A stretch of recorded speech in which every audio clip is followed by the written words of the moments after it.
नमस्कार विद्यार्थी मित्रांनो, स्वागत आहे तुमचं तुमच्या आमच्या आपल्या लाडक्या यूट्यूब चॅनलमध्ये, ज्याचं नाव आहे अग्निपंख क्लासेस मुरुड.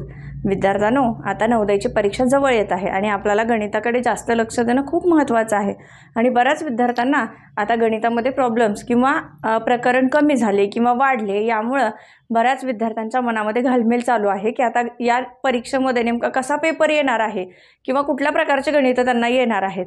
तर विद्यार्थ्यांनो, या नवोदयच्या परीक्षेसाठी उपयुक्त असणारे किंवा जे येणार आहेत असा गेस काढून जे गणित आज मी तुम्हाला सांगणार आहे, त्याचा तुम्हाला तुमच्या फायनल एक्झाममध्ये नक्कीच उपयोग होणार आहे. तर विद्यार्थ्यांनो, अधिक उशीर न करता आपण सुरू करणार आहोत आपला व्हिडिओ. आणि हा व्हिडिओ तुम्ही शेवटपर्यंत नक्की बघायचा आहे, ज्याचा वापर तुम्हाला तुमच्या गणितामध्ये नक्कीच चांगल्या प्रकारे होणार आहे. चला तर विद्यार्थ्यांनो, सुरू करूयात आपण पहिलं गणित आजचं.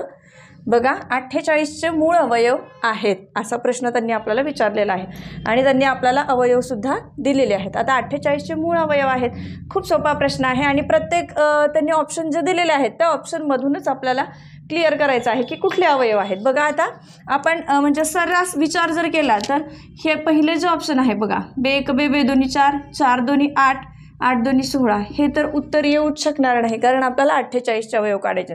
त्याच्यानंतर आपण इथं विचार केला तर 12 दोन्ही 24 आणि 24 दोन्ही 48 हे येऊ शकतं.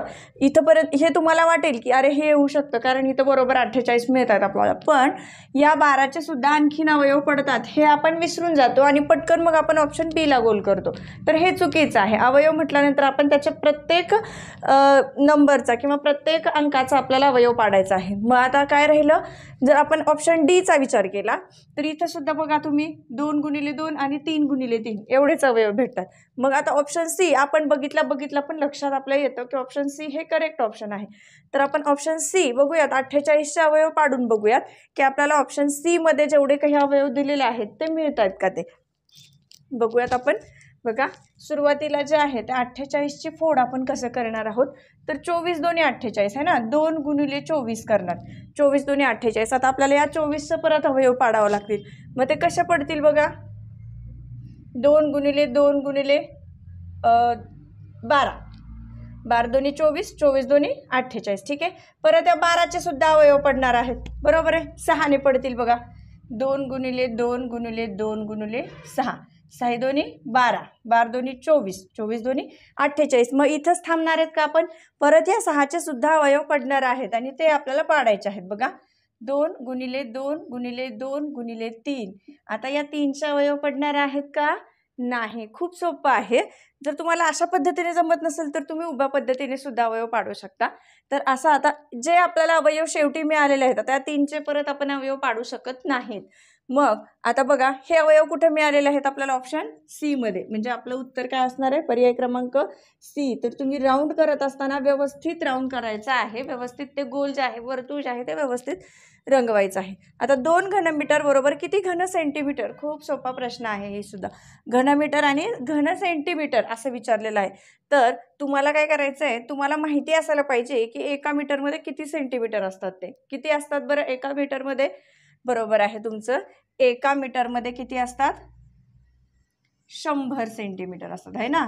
आणि 100 सेंटीमीटर, मग आता आपल्याला काय विचारले, घनमीटर विचारले.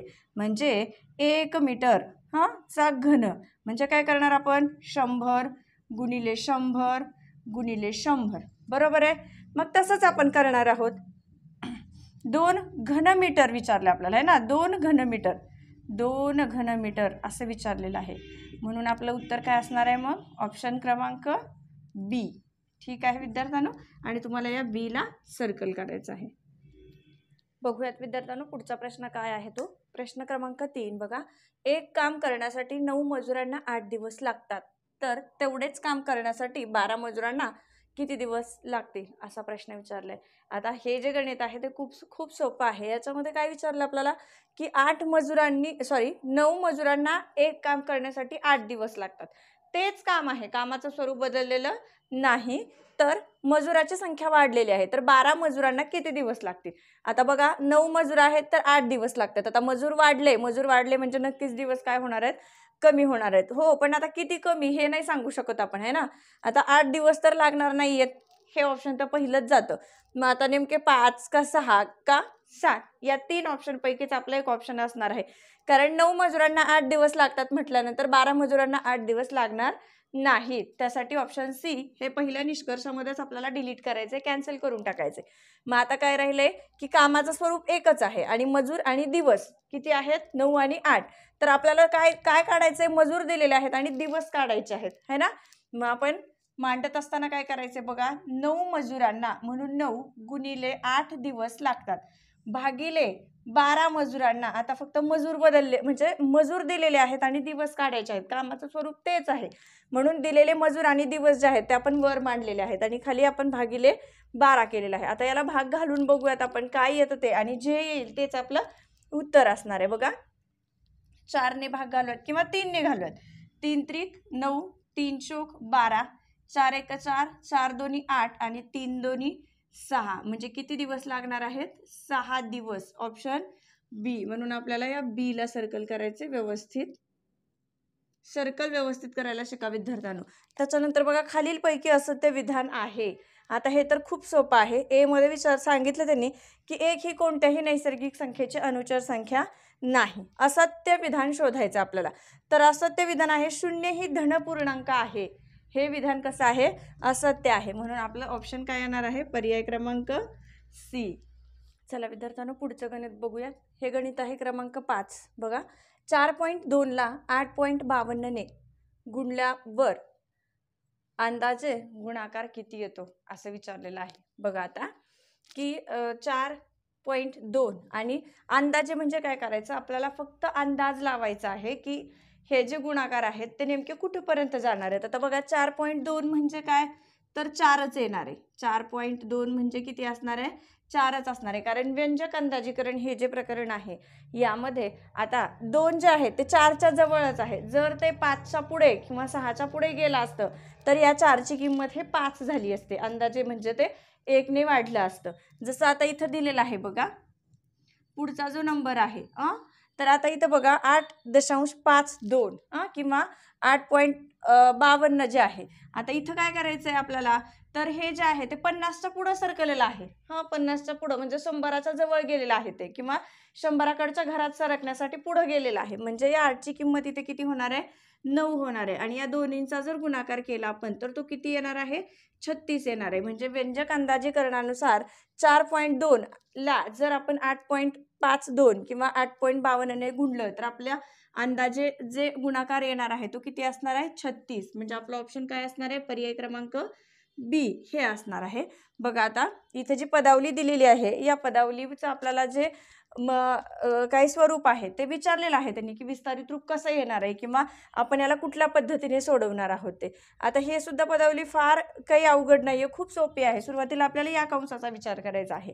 मग आपण काय करणार आहोत की बघणार आहोत. आता इथं अंश समान आहे आणि छेद कसा आहे, वेगळा आहे. चला बघूयात आपण अशा गणितामध्ये काय करायचं आहे ते. बघा तर सगळ्यात अगोदर आपल्याला यांचा तिरकस गुणाकार करावा लागेल. ठीक आहे, म्हणजे जे सुरुवातीचं आहे 40/18 भागिले हे जे आहे ते आपल्याला जसंच्या तसं ठेवायचं आहे. आता बघा इथं काय आहे, 2/4 अधिक 2/6 यांचा अंश जो आहे तो समान आहे आणि छेद जो आहे तो कसा आहे, वेगळा. तर यांचा आपल्याला गुणाकार करावा लागेल म्हणजे तिरकस गुणाकार होईल. बघा 6 दोन्ही 12 आणि इकडे काय होईल 4 दोन्ही 8. आता या दोन्हींच्या मध्ये बेरजेचं चिन्ह कायम राहणार आहे. परत या दोन्हींचा काय होणार आहे, गुणाकार होणार आहे. 6 चोक 24. म्हणजे आपल्याला या पद्धतीची पदावलीचं काहीतरी आन्सर आपल्याला पहिल्या स्टेपमध्ये मिळणार आहे.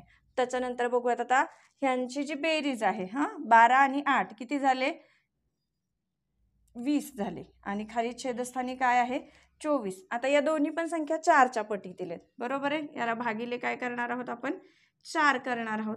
आता बघा भाग घालायचा आहे. 4 एक 4, 4 पंच 20 आणि 4 एक 4, 4 सख 24. म्हणजे याचं उत्तर जे आहे ते किती मिळालेलं आहे आपल्याला, 5/6 मिळालेला आहे. म्हणून आता काय करायचं बघा, आपल्याला हे जे 40/18 आहे याचा विचार करणार आहोत आपण. आता 40/18 आता हे जे आहे हे काय होत असतं, व्यस्त होत असतं. म्हणजे वर 6 आणि खाली 5 या पद्धतीने होतं बघा. आता यांचा भाग घालूयात आपण. 5 एक 5, 5 8 40, 6 एक 6, 6 त्रिक 18 म्हणजे आपलं जे उत्तर आहे ते किती असणार आहे 8/3 हे असणार आहे. तर 8/3 आपल्याला कुठे मिळते ऑप्शन सी मध्ये मिळणार आहे. चला विद्यार्थ्यांनो पुढचं गणित बघूयात. पुढचं गणित आहे 3 अंकी मोठ्यात मोठी संख्या व 2 अंकी मोठ्यात मोठी संख्या यातील फरकातून. आता 3 अंकी मोठ्यात मोठी संख्या आणि 2 अंकी मोठ्यात मोठी संख्या आहे. मोठ्यातून छोटी संख्या वजा केल्यानंतर जो काही फरक येतो तो जो फरक आहे त्या फरकामधून जी मिळणारी संख्या आहे ती पुढीलपैकी कोणत्या संख्याची वर्गसंख्या आहे असं विचारलेलं आहे आणि त्या संख्या आपल्याला दिलेल्या आहेत. तर 25, 30, 900 आणि 999 हे ऑप्शन आहेत. तर यामधून आपल्याला आपले जे करेक्ट आन्सर आहे ते शोधायचं आहे. बघा विद्यार्थ्यांनो, आता आपल्याला 3 अंकी मोठ्यात मोठी संख्या, आता 3 अंकी मोठ्यात मोठी संख्या कोणती आहे तर 999 आणि 2 अंकी मोठ्यात मोठी संख्या कोणती आहे बरोबर आहे विद्यार्थ्यांनो 99. आता यांच्यातील फरक म्हणजे काय करायचे मोठ्यातून छोटी संख्या आपल्याला वजा करायची. 9 मधून 9 गेले 0 0 आणि 900. तर 900 ही आपल्याला संख्या मिळालेली आहे. मग काही मुलं काय करतात माहिती का, ही 900 संख्या मिळाली तर पुढे प्रश्न काय विचारलाय याचा विचारच करत नाहीत आणि ऑप्शन सी ला लगेच गोल करून टाकतात. मग त्यावेळेला आपल्याला वाटतं की अरे मी तर बरोबर सगळी प्रक्रिया केली होती तरी माझं आन्सर का चुकलं. कारण काय आहे तर तुम्ही पूर्ण प्रश्न वाचत नाही आणि तो समजून पण घेत नाही. मग काय विचारले त्यांनी त्या फरकातून मिळणारी पुढील संख्या कोणत्या संख्येची वर्गसंख्या आहे असं विचारले. आता 900 कशाची वर्गसंख्या आहे बरं, कशाचा वर्ग आहे तर 30चा. म्हणजे आपला ऑप्शन काय असणार आहे मग पर्याय क्रमांक बी. म्हणून जर तुम्हाला गुणाकार मिळाला असेल सीचा 900 ऑप्शन आहे आणि इकडे 900 पण दिलेला आहे ऑप्शन बरोबर आहे, उत्तर तर 900 आलंय, मग तुम्ही लगेच त्याला राईट करता सर्कल करता आणि तुमचे हाताने मार्क्स काय करता घालून टाकता. आणि मग असं वाटतं आपल्याला की नाही बाबा गणित खूप अवघड आहे, पण असं काहीच नाहीये. तुम्ही जर व्यवस्थित केअरफुली प्रश्न वाचला समजून घेतला तर तुमचे मार्क्स जे आहेत ते तुमच्या हातात आहेत.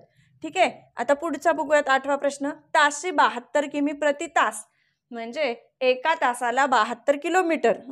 याचा अर्थ प्रति तास म्हणजे एका तासात 72 किलोमीटर या वेगाने धावणारी एक रेल्वे आहे जी एक विजेचा खांब 15 सेकंदामध्ये काय करते ओलांडते.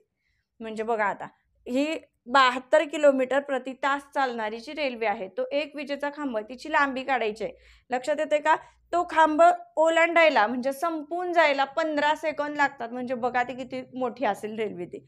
ठीक आहे, तर त्या रेल्वेची लांबी किती आहे असे विचारलेलं आहे. आता आपल्याला काय विचारले लांबी. लांबी म्हणजेच अंतर आहे हे लक्षात ठेवायचं. लांबी विचारली की म्हणजेच काय काढायचं आपल्याला अंतर काढायचंय. तर अंतर सूत्रपाठ असणं खूप महत्वाचं आहे. बघा काय वेग गुणिले वेळ, वेग गुणिले वेळ आणि तुम्हाला इथं 5/18 ने गुणावं लागणार आहे हे लक्षात ठेवायचंय. आता वेग किती आहे प्रति तास 72, वेळ किती लागतो तिला 15 सेकंद आणि गुणिले कंसामधील 5/18 कंपल्सरी तुम्हाला यूज करावं लागेल. ठीक आहे, मग आता तुम्हाला काय करायचंय की याचा भागाकार गुणाकार या क्रिया करून तुम्हाला आपल्याला काय करायचे रेल्वेची लांबी काढायची आहे. बघा 18 × 18, 18 × 72 काय मिळाली राशी 4 गुणिले 15 गुणिले हे वरचे 5. ठीक आहे,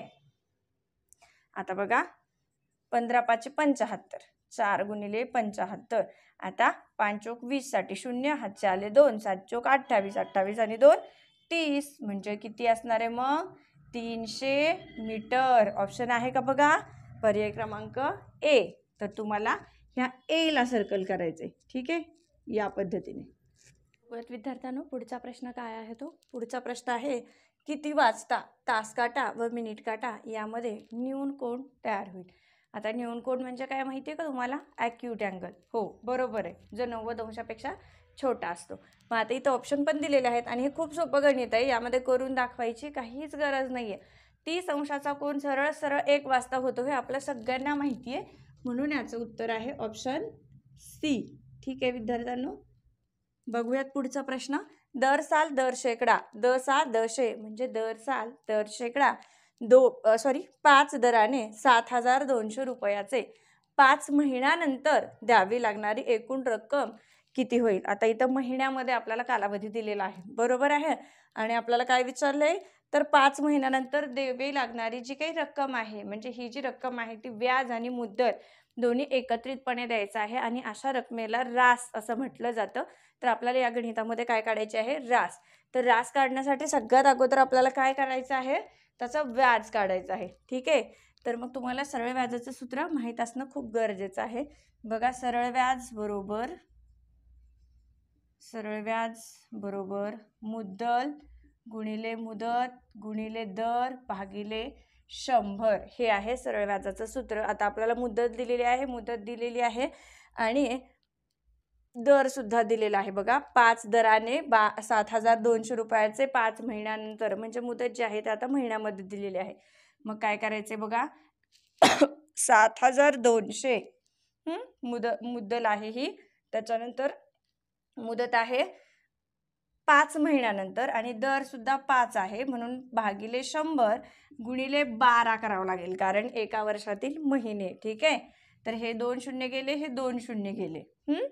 12 एक 12, 12 सखून 72, 6 पंच 30 गुणिले 5 म्हणजे 3 5 15 आणि हे शून्य जसंच्या तसं. तर हे जे आहे ते काय आहे, आपलं व्याज आहे, व्याज. आणि आपल्याला काय विचारलेलं आहे, तर एकूण रक्कम विचारलेली आहे. आणि बरीच मुलं इथं येऊन इथंच थांबतात आणि मग 150 ऑप्शन त्यांना इथं डी मध्ये दिसतं आणि ते डी ला सर्कल करतात. तर हे चुकीचं आहे. एकूण रक्कम म्हणजे जी काही व्याज आहे आणि जी काही मुद्दल आहे या दोन्हींची बेरीज म्हणजेच काय असतं, आपलं रास असते. ठीक आहे. 7,200 मध्ये आपल्याला किती ऍड करायचे आहेत, 150, म्हणजे जी काही होईल आपली ती असणार आहे रास. आणि टोटल रक्कम आपल्याला 7,350 रुपये द्यावी लागणार आहे, जी आपल्याला ऑप्शन ए मध्ये भेटते. म्हणजे आपलं याचा आन्सर असणार आहे पर्याय क्रमांक ए. ठीक आहे विद्यार्थ्यांनो, तर कसा वाटला तुम्हाला हा आमचा व्हिडिओ, हे तुम्ही आम्हाला कमेंट्समध्ये नक्कीच सांगा. आणि तुम्ही आमच्या या व्हिडिओवर सतत कंटिन्यू पुढे बघायला चालू ठेवा, कारण तुम्हाला असेच तुमच्या परीक्षेसाठी उपयुक्त असणारे जे काही गणित आहेत ते मी तुम्हाला अगदी सोप्या भाषेमध्ये समजून सांगणार आहे. भेटूयात आपण पुढच्या व्हिडिओमध्ये. तोपर्यंत सगळ्यांना धन्यवाद.